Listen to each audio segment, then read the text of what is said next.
हरे कृष्णा प्रभु जी। राधे राधे। माता रानी आप सबको हमेशा खुश रखे। तो आज की वीडियो में आपका स्वागत है। तो आज की वीडियो इस प्रकार से है कि निर्जला एकादशी व्रत कब है 2025। तो आइए जानते हैं संपूर्ण जानकारी एकादशी व्रत की। नारद पुराण में इस प्रकार का वर्णन आता है कि नारद जी ने भगवान विष्णु की भक्ति के लिए 1000 वर्षों तक निर्जला एकादशी व्रत धारण किया था। सोचिए 1000 वर्ष तक यहाँ एक दिन रहना इतना मुश्किल काम है। तो नारद जी के बारे में आप सभी जानते ही हैं। नारद जी भगवान विष्णु के सबसे बड़े भक्त हैं। उनके निर्जला एकादशी व्रत के प्रभाव से प्रसन्न होकर भगवान विष्णु ने उन्हें दर्शन दिए और नारद जी को अपनी निश्चल भक्ति का वरदान भी दिया। नारद पुराण के अनुसार निर्जला एकादशी का व्रत साल की अन्य सभी एकादशियों में सबसे अधिक महत्वपूर्ण है। इस व्रत को धारण करने से सभी पापों से मुक्ति मिल जाती है और मोक्ष की भी प्राप्ति होती है और भगवान विष्णु की असीम कृपा से निश्चल भक्ति का वरदान भी प्राप्त होता है। महाभारत काल में इस निर्जला एकादशी का व्रत किया था भीमसेन ने और तभी से इस एकादशी को भीमसेनी एकादशी भी कहा जाता है। इस निर्जला एकादशी का व्रत करने से वर्ष की सभी एकादशियों का फल हमें प्राप्त होता है। विधि अनुसार निर्जला एकादशी का व्रत करने से अपार पुण्य की प्राप्ति होती है। वैसे इस प्रकार इस बार की एकादशी तिथि को लेकर सबके मन में बहुत सारे संशय हैं। तिथि कुछ इस प्रकार से पड़ी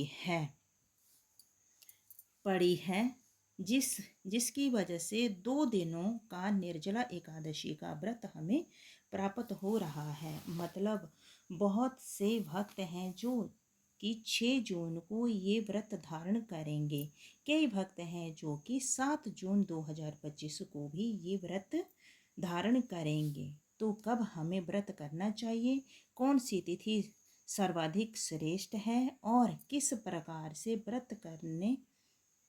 व्रत का नियम का पालन हम कर सकते हैं, सारी जानकारी आपको आज की वीडियो में मिलने वाली है। तो वीडियो को पूरा जरूर देखिए और अच्छी लगे तो वीडियो को लाइक भी जरूर कीजिए, क्योंकि आपके लाइक्स, आपके कमेंट हमारे लिए बहुत महत्वपूर्ण होते हैं।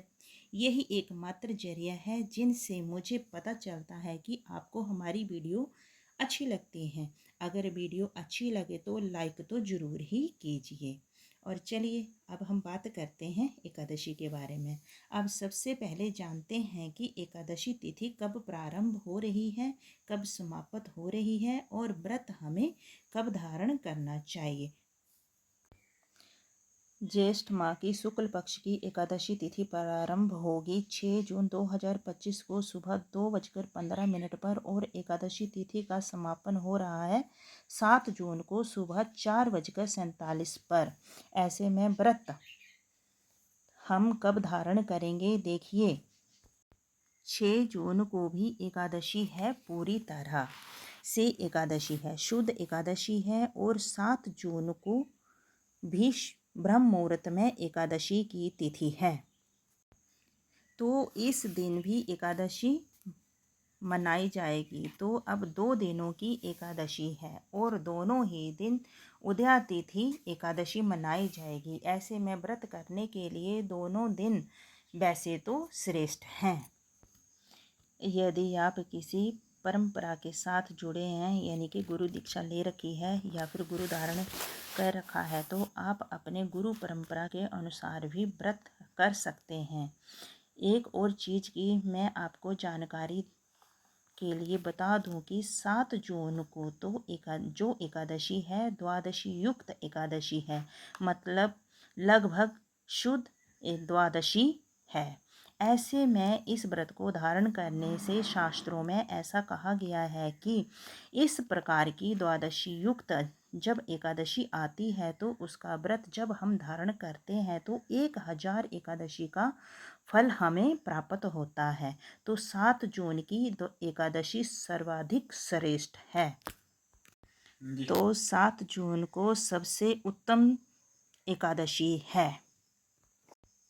7 जून की एकादशी के व्रत धारण करते हैं तो आपके लिए पारण का समय होगा 8 जून 2025 को सुबह 5:23 से सुबह 7:17 तक।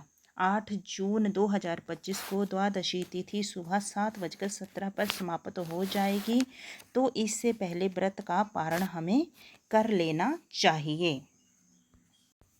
उम्मीद करती हूँ कि आपको हमारी ये वीडियो अच्छी लगी होगी। अच्छी लगी हो तो लाइक शेयर कीजिए और चैनल पर पहली बार आए हैं तो सब्सक्राइब भी करें। बेल आइकन को भी ज़रूर प्रेस कीजिए। मिलती हूँ आपसे अगली वीडियो में। तब तक के लिए जय श्री कृष्णा। राधे राधे। माता रानी आप सबको हमेशा खुश रखे। Bye bye. Take care. Thanks for watching.